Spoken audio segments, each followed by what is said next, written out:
Let's see. Sometimes it says how many people are on.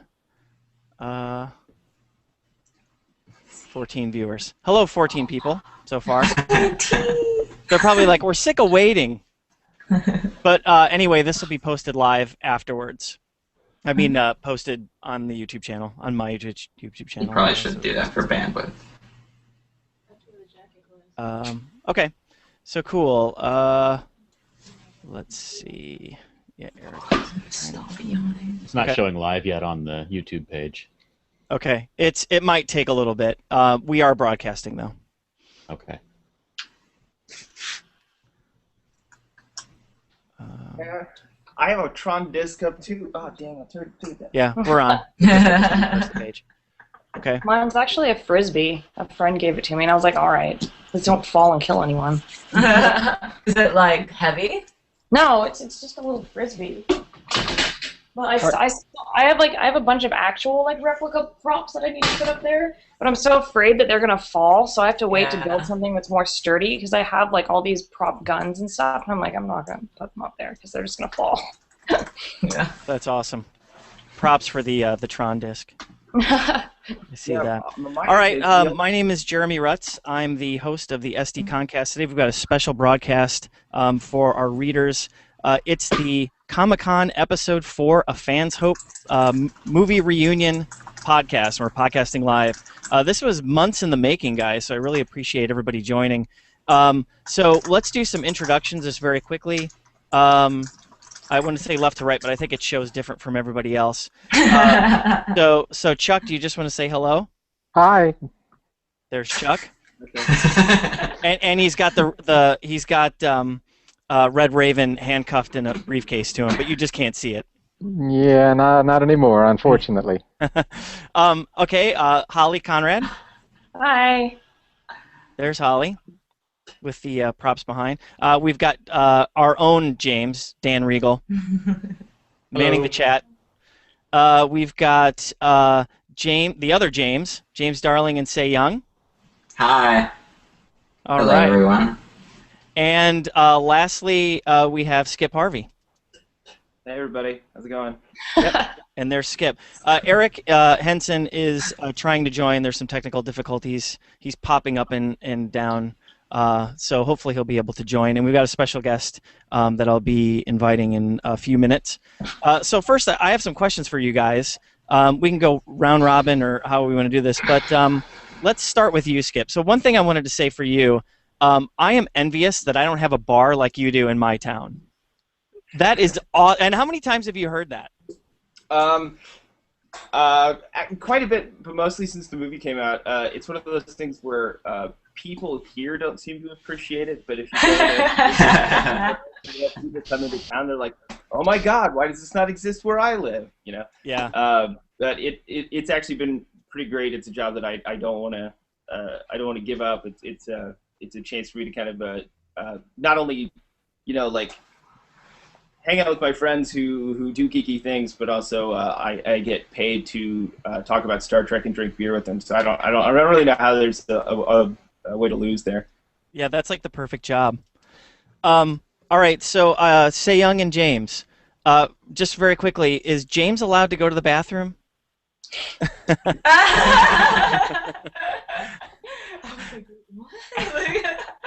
So if you don't know, if you don't know, James and Say Young, James proposed to Say Young at the Kevin Smith panel. Now you guys actually recorded that in 2 years ago, didn't you? 2011. Yeah. So we've been married for 2 years, so that was 3 years ago. Yeah, the documentary was 3 years ago. Actually. Yeah, because it was 2 years ago. It like took a year to come out, right? Is that what happened? Yeah. At least. We just had our anniversary actually on the May 28th. Oh wow! Congratulations! Congratulations. So James, how nervous were you leading up to that proposal or giving that proposal to in front of 7,000 people and Kevin Smith and all that? I mean, I was incredibly nervous, which I think the film accurately captured. And having the camera crew around didn't make it any better. But I will say the one thing that the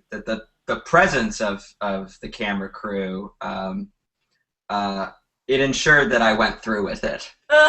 Yeah. Because otherwise it would have been a very different kind of story. So why were you nervous? Did you think I was gonna say no? No, I mean, Like, I think he was nervous he was going to forget his lines. like, what is there to be nervous about? Or it just like wouldn't come out as words, you know? You're just like, yeah, marriage. Yeah, and there's when you're actually like at the podium, there's like an incredible like delay between like what you're saying and you hearing yourself back from the speakers. So it's not the most conducive environment to like a sort of presentation. Heartfelt speech. Yeah. And the look on your face when when Se-young was like, "What are you gonna do? Propose to me?" Or I forgot the line was. You were like, "Oh my God, did she figure it out?" You know. I just can't believe I didn't know, because he was being so mean to me all day, like super uncharacteristically. Like, I should have known. Wow. I still watch back and I'm like, what am I thinking? Like. That's great. So Chuck, just so you didn't sell Red Raven in the movie, right? But No, did you sell it afterwards, or do you still have it? Yes, I sold it a year later. Oh. And the reason why I sold it was because I got a chance to buy a building the size of a Walmart in central Denver. Oh, and wow. I'm serious. It's 65,000 square feet. It has 30-foot high ceilings. And I moved on basically to a new plane of existence. I opened up the largest comic shop in the world. And we've been building on it ever since. And it's become like Mecca for comic book collectors. It's essentially San Diego Con 365 days a year, all in one spot. And each week that goes by, we're building on this more and more and more. And based on the way it's growing right now, it's going to generate $1 million in sales next year. So I'm not happy about the fact that I had to sell the Red Raven. But on the other hand, the whole purpose of life is to do cool new things all the time. And even as I get older, I'm refusing to stop. I'm refusing to not try to innovate and do things that other people haven't done. And what I thought I could do in this building was to essentially allow people to walk into the Mile High Comics website, because I'm putting all 400,000 different items that we offer on the website in the store, so you can actually walk in and see it. But there was no way I could do the deal without $160,000 down. Wow. And so I had to sell the Red Raven and my spirits. I got that money out of Heritage Auctions, and I've put another $500,000 into the building since then, and it is just as cool as can be. I got people coming in internationally now that are, I mean, it's the talk of places like London and Europe in general, and people are coming in from Australia, and no one who comes in the building is dissatisfied. It really is a great store. Wow. Skip, is the picture on your website, is that the new store with the giant wall of comics? It is that's That's one of the pictures, but it's evolving all the time. So we keep doing new posters of the store that we send out in the packages that we send to our online customers, and we do a new poster every 60 days because the store is changing so quickly. And it's the bomb. I mean, it's really doing well. So I mean, if you had a choice between a 64-page really cool comic or a building like an airplane hangar, it's really, I mean, it's kind of hard to choose, okay? But my job in this business is to be the guy that stretches the envelope, that does cool new stuff that no one else has ever had the guts to try and do. And it means I'm perpetually broke, but at the same time, I'm not going to die thinking, oh, I wish I'd have done that, because I just do cool stuff. So. Yeah, that's great. That's really good. Ashley's not on, your assistant that was with you during the taping of the movie, or the filming of the movie. But I had a question for her. How many marriage proposals did she get after everybody saw it? Well, she's engaged right now, at least, and so I don't know how much. I don't know how much of it has to do with the movie itself. but I know that the notoriety of the movie has had a lot of people stop me on the street and in restaurants and places like that, and Skip was alluding to that also, and so the movie has definitely increased our public profile, and Ashley's profile increased dramatically on the East Coast within the the lesbian community there for sure. Yeah. So she was very happy that she participated in the film. Yeah, very good. So Holly, I think the movie opened the most doors for you as far as the everybody is concerned. You were talking. I think at the end of the movie they said that you were working on the Mass Effect movie or something like that. Yeah, that never happened. Yeah, unfortunately, that kind of didn't happen. I mean, it was a very nice gesture, and it would be awesome if it did happen. But I think, that movie is years and years away. Mm-hmm. So, if it does happen, that'd be great. But it was like, movies take a long time to make. So, yeah. But it was still really cool. I've worked with BioWare and stuff after the movie, and so it's been a really and in fact we worked with Legendary too, and it's kind of been a weird synchronicity sort of thing that we've kind of gotten to work with all those companies anyway. So it's a good thing. And you're on Nerdist now, right? Or you have a show on Nerdist? Yeah.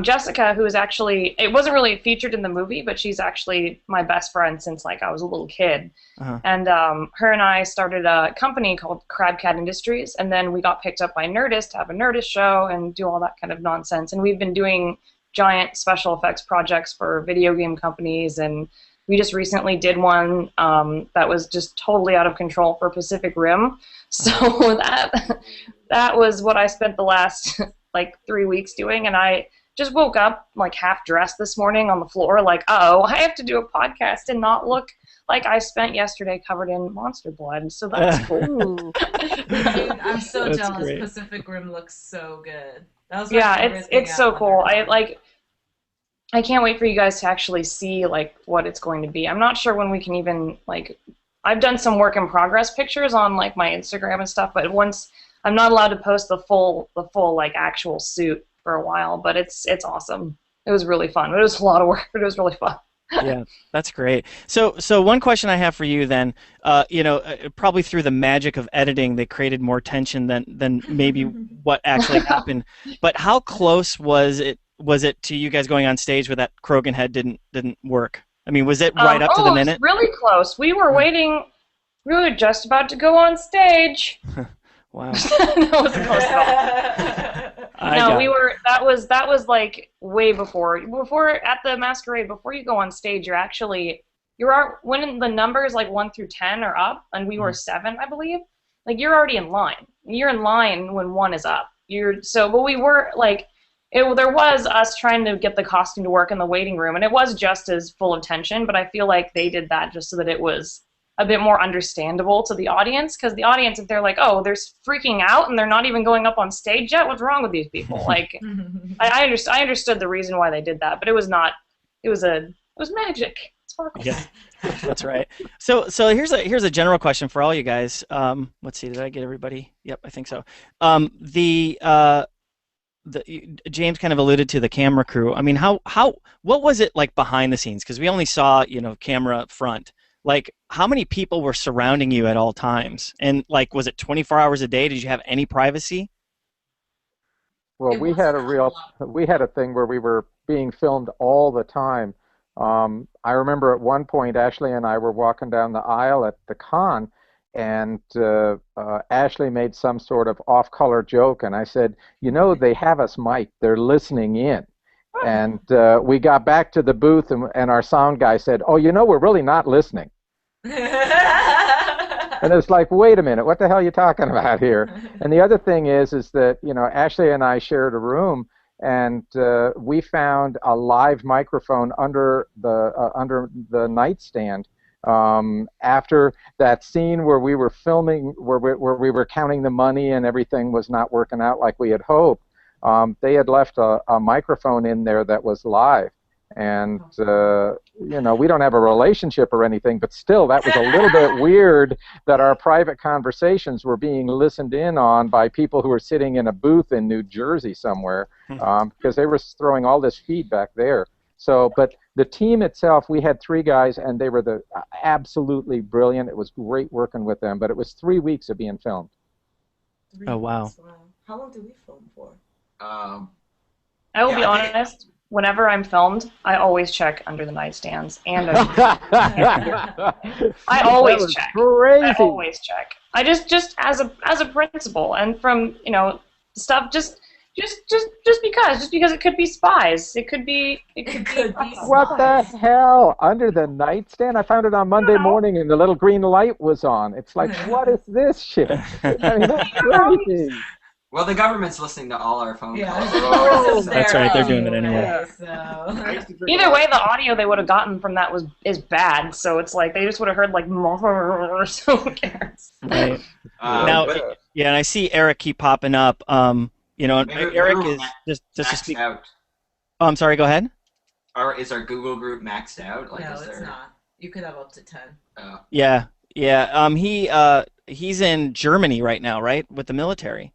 So he shortly after the movie, I guess, moved out there, and so he's been overseas for a while.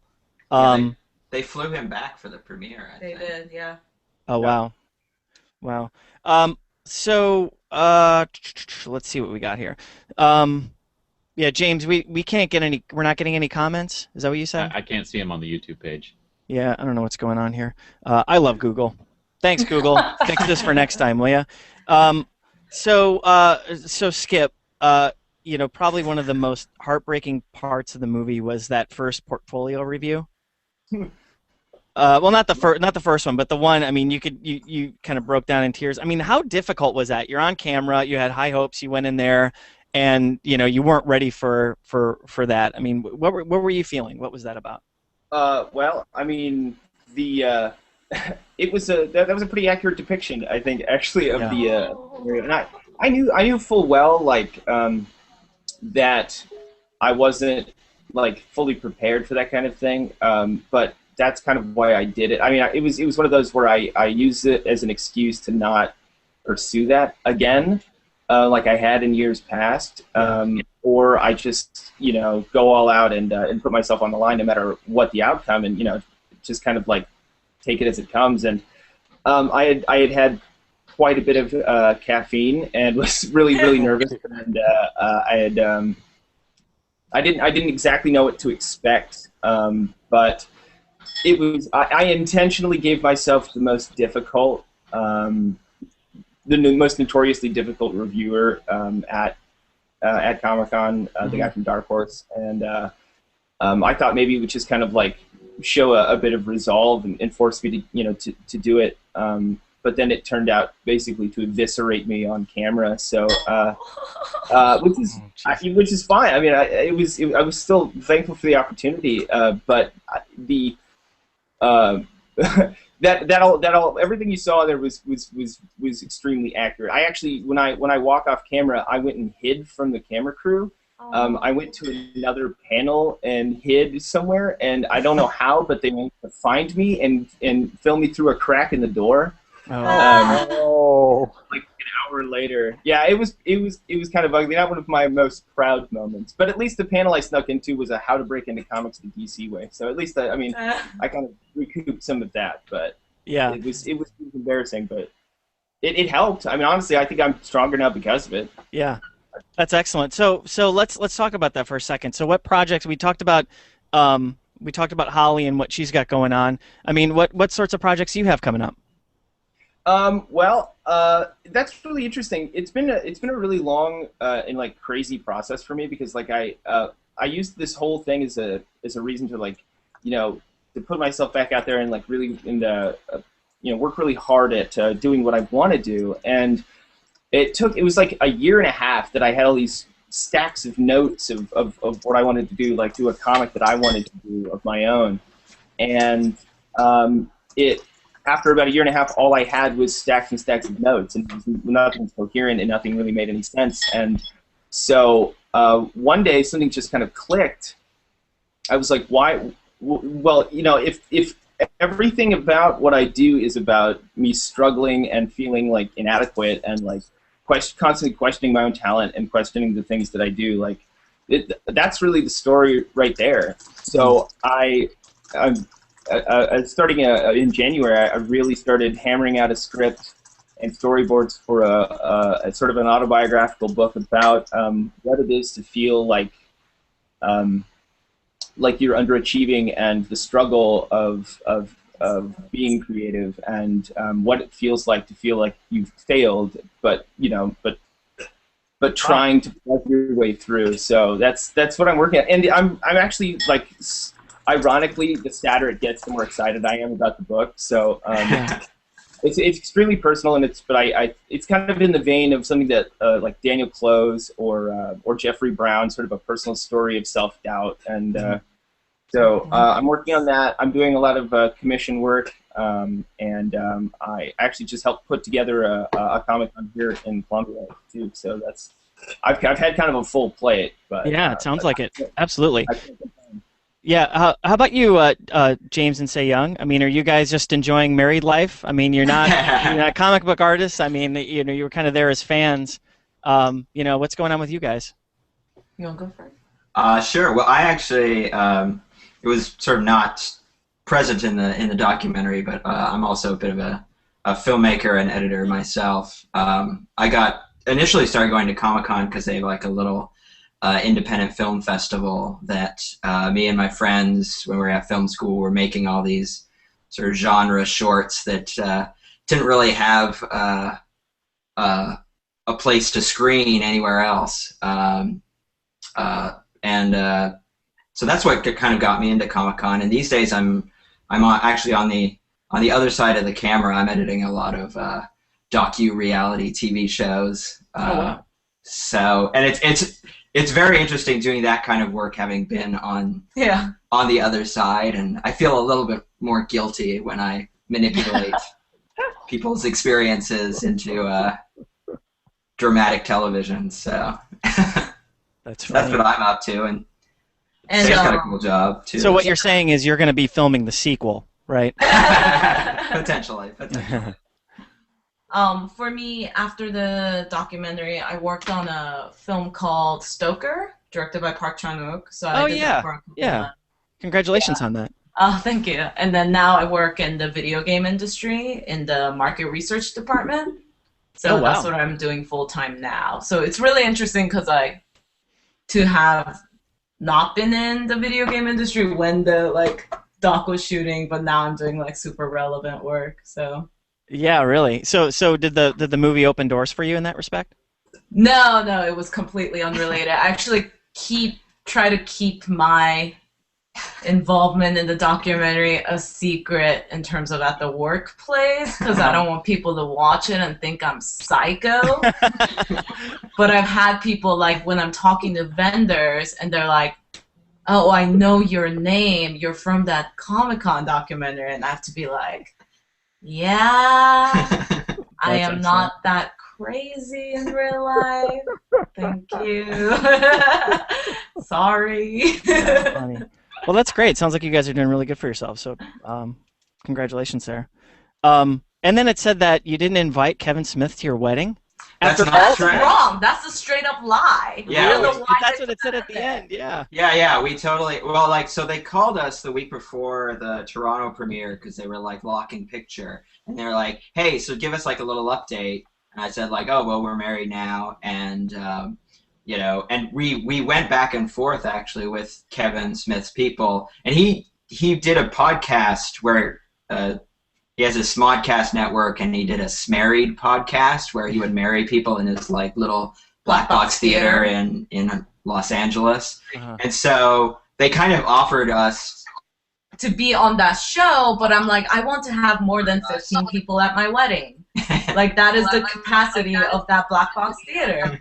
So we were like, "Oh, is there any way to get him involved in a real wedding?" And they said no. So it was just okay. Well, they also wanted, even for the tiny wedding that they proposed, there was a significant fee for that. Really? So that, Not that I'm he should do it for free. Of course he should charge. He's he's an entity. He's an Sure. And we were. He gets fed. Just say he gets fed. You get fed. Yeah. So we definitely reached out, and I told that story to them, and they truncated it. We didn't ask Kevin. Yeah. So. Yeah. And after the premiere, I alerted them that was inaccurate, and we felt that portrayed us in not a. Like assholes, basically. And they're like, "Oh yeah, we'll take care of it." And then at the world premiere, it was exactly the same. So. Hi, Harry. And we got our special guest. Yeah. Oh, Harry, hi. Hi, Harry. Yeah. Harry, best friend of Brad Pitt. I saw online.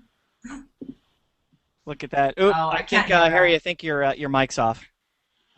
You might just have to go into settings because we can't hear you. But yep. Welcome our special guest, Harry Knowles of Ain't It Cool News, and producer of the movie. I think he's still training. Ah, there I am. There you are. Thanks for joining. I appreciate it. Well, thanks for having me. Yeah. So we've got everybody. Eric is he's having some technical difficulties. He's jumping on and off. So we tried to get everybody together. But Harry, what do you want to say to the group? Is this the first time you've seen them since the premiere?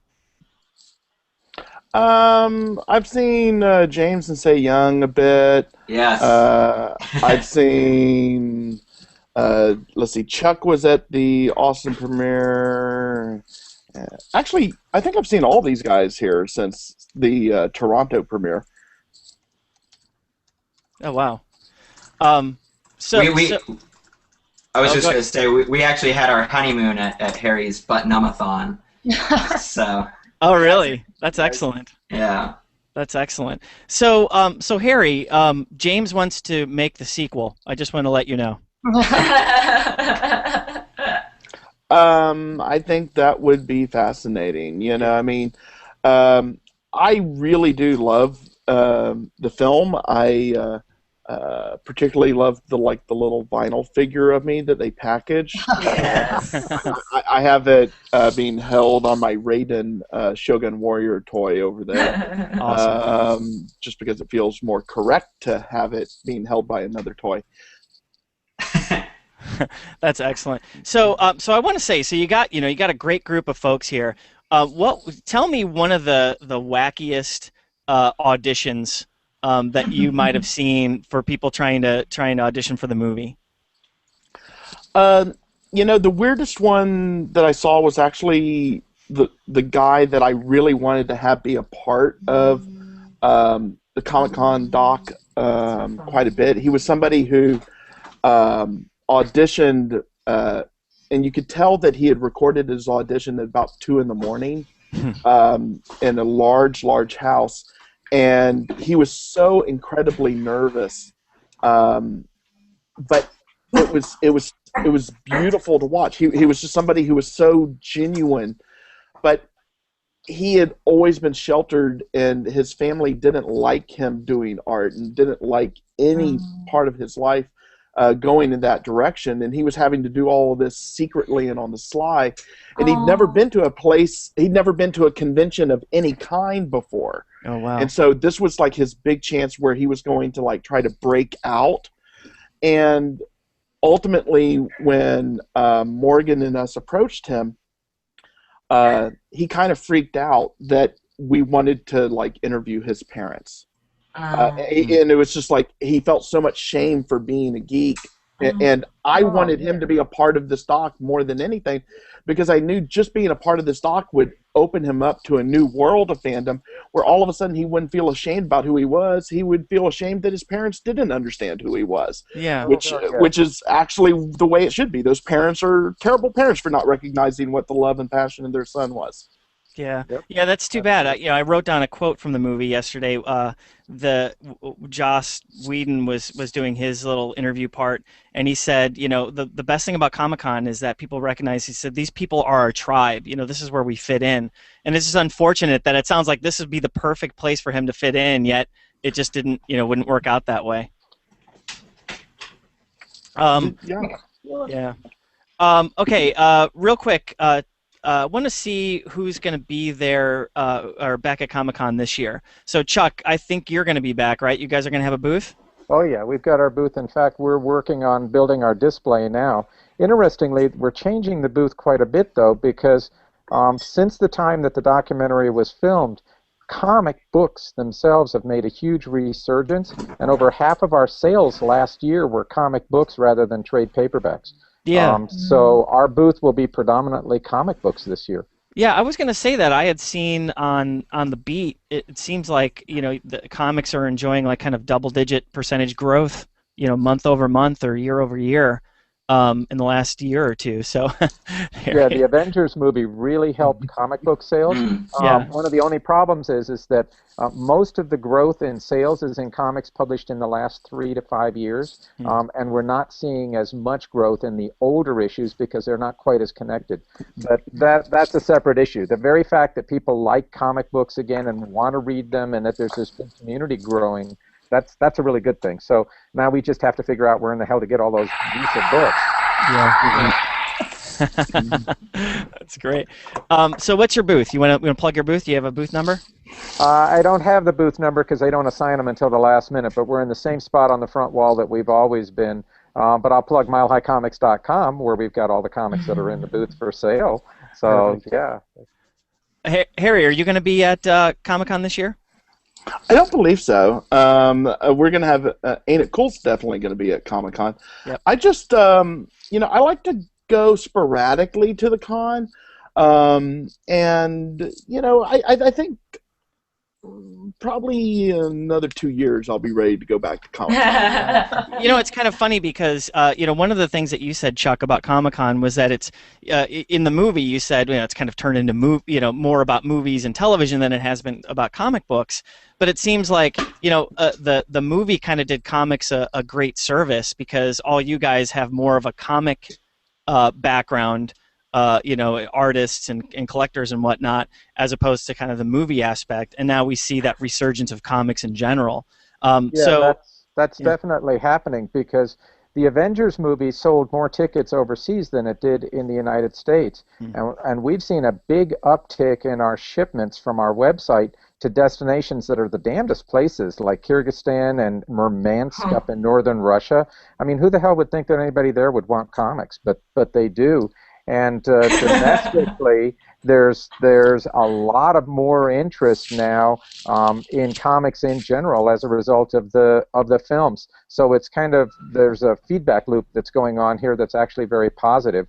And it's nice to see people wanting to actually read the comics themselves. And so I'm very grateful for that change in the weather a little bit. Yeah, absolutely. Sorry. Go ahead. Do you ship a lot to Asia, or is that still pretty manga dominant? Oh no, Asia is very large. Especially the biggest places we ship to in Asia are Malaysia and Indonesia and Singapore. Japan is a pretty good market. We ship a fair amount to Thailand, and then of course Australia and New Zealand are huge audiences for comics. I got a 500 book order this morning from Australia.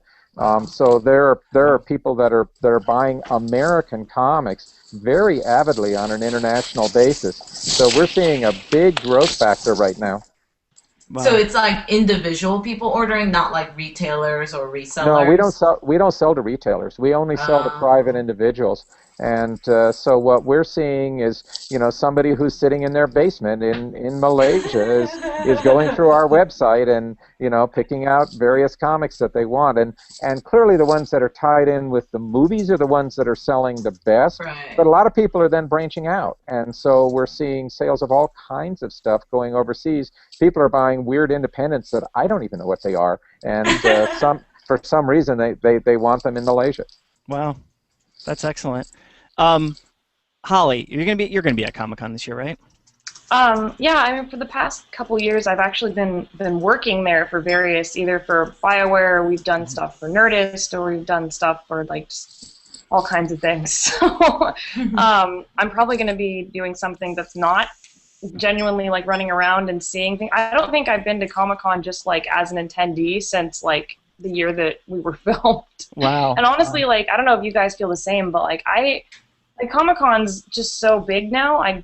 There's no way for you to go there and connect with people anymore. It's just, I mean, like, technically, like, ironically, I mean, I met my husband at Comic-Con. He saw me in the Comic-Con movie. I mean, being filmed, and then we ended up talking, and he was moving to the U.S., and James and Sae Young were at our wedding. Oh, that's great. Yeah. That's the But, bomb. it was awesome. But like, I feel like stuff like that like can barely even happen there anymore. It's like it's kind of lost some of its magic over the couple of years that it's gotten so out of control. It's like you can't find parking. It's just like I've been to a lot of really small conventions, like MagFest over in Washington D.C. and a few others where it's been like a lot more community based, and you're like, oh, okay, I can actually go here and like buy handmade crafts and like see the artists up close. And like, I don't know, Comic-Con, I want to know your guys' opinion. Like, what do you guys think? It's like it doesn't feel like it's the same anymore. Well, I mean, for me anyway, one of the reasons I only go every few years is I like to sort of space it out so that I don't get overkill by just the influx of just so much going on at Comic-Con. And when I do go, I make sure it's years where I have so many people that are covering the convention that I don't have to worry about it, and I can just. My favorite room is the room that Chuck is set up in. You know, the big room of all the cool stuff to look at, and every time I go, I just hook up with people and like go off and hide. You know, like. There's all these sections that you don't have to be in Hall H waiting in gigantic lines all the time. You can just I like running into people in bathrooms and in the hallways and you know just down all the different corridors. For me, Comic-Con has changed in the sense that it's way too much money involved in everything, but not so much. You know, I mean, to me. You still see all these people that have these dazed Bambi eyes, like, where the hell am I? What is this? Look at that person. They should not be wearing that. You know, I mean, and to me, 99% of the joy of Comic-Con is just all those people walking around and just seeing them. Yeah, that's great. So, Holly, are you going to do the masquerade this year? Are you allowed to, or like you know, honestly, I'm trying to think if I can't really like talk about some of the stuff we've been doing, but it's been crazy. So I mean, the masquerade for me is just a chance for Jessica, again, my business partner that I've been working with. Like we do it for fun. We get to go on stage. We get to like, you know, we've kind of been trying to build a community in cosplay, like kind of bringing people together, learning how to do special effects, learning how to do cosplay, you know, kind of just more or less making it less about like, ooh, that person's costume is better, or ooh, whatever, and making it about more like, let's all learn how to make stuff and be a community. So if we were to ever do the masquerade again, it would literally be just us like going for fun, showcasing our work, and having a good time. Yeah. And I think in particular Comic-Con, we aren't allowed to do Comic-Con because if you worked in the industry and you're a professional like special effects artist or a costume designer, you can't compete, but you can go on stage. So if we just wanted to go on stage, which I think is what we would love to do, we would just do that. In fact, we were planning a Reptar on Ice skit just yesterday, so that's good. I think all you guys should dress up as yourselves as the people in the Comic-Con movie. I will. Yeah. The movie actually came to the True False Film Festival here in Columbia. Morgan came, and Holly was there. And we actually had a group of cosplay people that were all dressed as me. They all had flash tattoos going on. Oh, that's too cool. That's great. That's so cute. It was amazing. That film festival was amazing. I was so glad that I went. It was so much fun. I'm glad you were there. When we played, a lot of fun. When we played the film at Fantastic Fest, we had some people that were dressed up as me at the Comic-Con party. I always find that the most disturbing thing in the world. That's great. James and Sae Young, are you guys planning to be there this year? Well, last year I got, we were planning to go because they were doing a screening, and then I got a job offer kind of at the last minute for a long-term thing, and we're both working full-time now, so it's gonna have to be kind of a play it by ear sort of thing. We do have passes. Tickets. Yeah, we have passes for the whole week, but yeah. but like we don't have a hotel, Yeah. And like, I didn't reserve parking because I was like, I don't even know if we're gonna go. So Yeah, so it's going to be kind of a spur of the moment thing if it happens. yeah. Play it by ear sort of thing. And then Yeah. Skip, are you going to be there? That's a funny story. So, I don't know. A lot of people, I don't know if they had this experience, but anybody who tried to just straight up buy tickets this year, if you did, you probably understand the total debacle that was ticket sales. It was kind of it was a train wreck. I've never had trouble buying tickets before. I mean, it's always been a challenge, but I've never been able to I've never not gotten them. And this year, even though I was in the waiting room and had an assigned number, I didn't get tickets at all. Oh, and wow. I decided not to try and get a press pass, and I tried, I just wanted to go as a spectator for the first time in a long time, and didn't get them. So I'm going to try again for the resale, but if I don't get them in the resale, I plan on going out there anyway and doing a web series about what it's like to not have tickets and just do all of the ancillary stuff that happens in San Diego around it, and show people you can still go but not have to get in to have a really good time. Because Comic-Con is, San Diego becomes Comic-Con over that whole week, and so there's a lot of stuff that you can do if not. So that's kind of my plan. I'm gonna try and get in, but if I can't, that's what I'm gonna do. Yeah. Are you gonna come with Liz? Yeah, probably, most likely. Yeah, she's got a family reunion around that time, so we'll see if that happens. But that's most likely. We were thinking about driving out there. That's my one of the gosh. biggest things What? that we cover. Yeah. No. Well, when I don't didn't do get tickets, I realized I was really, really depressed, and I started realizing how much of my entire year revolves around it, and I didn't even. And maybe it's sad. I'm not really sure, but everything that I see and do, in somewhere in the back of my mind, I'm like, oh, that'd be really great at Comic-Con. Or everything I buy online, I'm like, well, I could use a new backpack, but probably for Comic-Con, I was like, what do I do with myself? I don't know what's going on. So I'm like, no, I'm just going to show everybody you can still go and have a good time, and even if you're not there. So. Yeah, that's great. Okay, I know some of you guys have to drop off, so anybody have any closing comments? I have one, which is something that I don't think that most people are aware of, and that is that the Comic-Con movie has caused comic book conventions around the country to explode in popularity. And so it hasn't had an effect, I don't think, nearly as much as we thought it might on comics or on San Diego. But in Denver, we held our first Comic-Con last year, and we had never had a show in Denver that had drawn more than 500 or 600 people. And the organizers put it at the Denver Convention Center, and they got 28,000 to the first show, and they got 48,000 to the second show, which is, I'm sure you can imagine, caused some logistic difficulties. But be that as it may, if you would have told me 3 years ago, before this movie was made, that there would be 48,000 people that would want to go to a convention in Denver, I'd have told you were out of your mind. But what it was families with kids that came, and a lot of them have seen the Comic-Con movie in one way or another. And so, Harry, you have to know that you changed the world. You changed it in a way that we didn't anticipate. But comic conventions everywhere are exploding in popularity, and you, the man, you made this happen. Thank you. So thank you very much. It's great. Well, I mean, the thing that's blown my mind is seeing these videos from the Chilean Comic-Con, where they had thousands of attendees and they just went crazy nuts down there. And then I just read the mania that came out of the Denver Comic-Con where Chewbacca was having his cane taken away by TSA people. We see constant updates from all these different conventions all over the country now. And to me, I just couldn't be happier, because the whole point, when Thomas Tull and Morgan Spurlock, brought me on board the project, I told them, I said, look, what we have to do is, there are millions of people around the world that have no idea what a Comic-Con really is. All they see are these glib TV show and news program things where it's well, the geeks have turned out in San Diego, and it's oh, I don't want to be a part of that.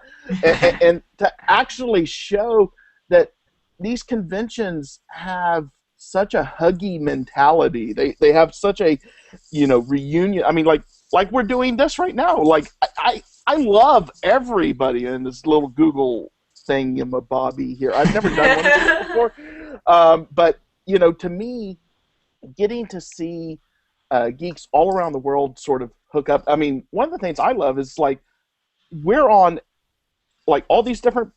Everyone in this room, like we see each other on Facebook. We, Twitter stuff back and forth.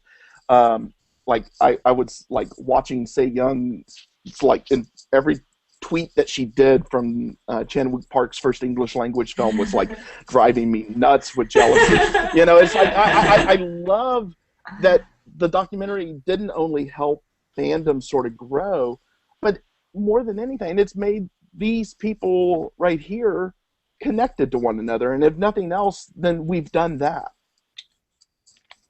Yeah, that's great. Yeah, just quick follow-up. Holly and I actually worked on a project together. And me. And thanks for not including me. Wow. We did. It was really, really epic. I mean, it was an amazing collaboration, and Say it's is an almost amazing done. artist, and so is James. You guys and it wasn't in the movie, but you guys are amazing artists, and that should be known. Thanks, Holly.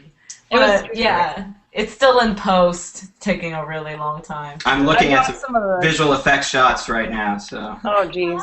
Well, I can't wait. So when that comes out, you guys will be like, oh my gosh, look at this crazy collaboration that they did. It was crazy. Yeah.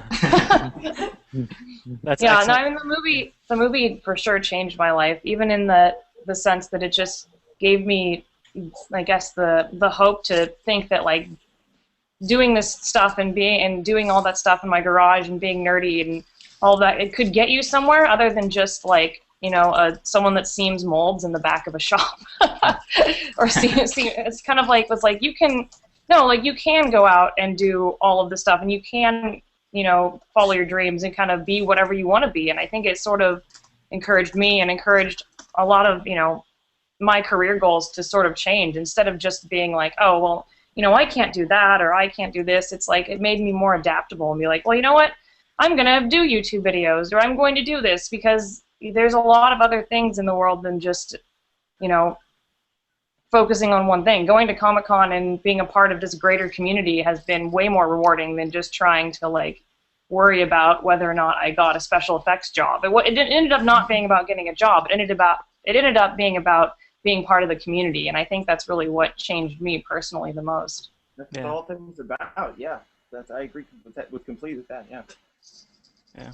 Well, great. Well, I want to thank all of you, Chuck, Harry, Holly, Say Young and James, and Skip, and apologies for Eric, who couldn't. He tried his best, but he couldn't connect for technical difficulties. Here's the movie. And you know what? It's really hard to find on Blu-ray. I had to order this from Canada. Oh wow! What? So it's the Blu-ray DVD combo pack. I kind of want to have you guys sign this. Wait, you have a Blu-ray? Yeah, that I had to order from Canada. I don't have a Blu-ray. That's driving me insane. I just Look have at that. the regular DVD. Yep, I got the Blu-ray from Canada. It's got a nice slip cover. I'd love to send this to all you guys and get your signatures and give it away to one of our readers if you're cool with that. Sure. That sounds awesome. Excellent. All right, well, we'll be in touch with that. But there you go, the Blu-ray. And Harry, I'll get you one. From Canada. Canada. All right. Okay, guys. Home in Nicolet. Thanks again, and Bye, everyone. yep, we'll see you at Comic-Con. Miss you all. Bye. Bye.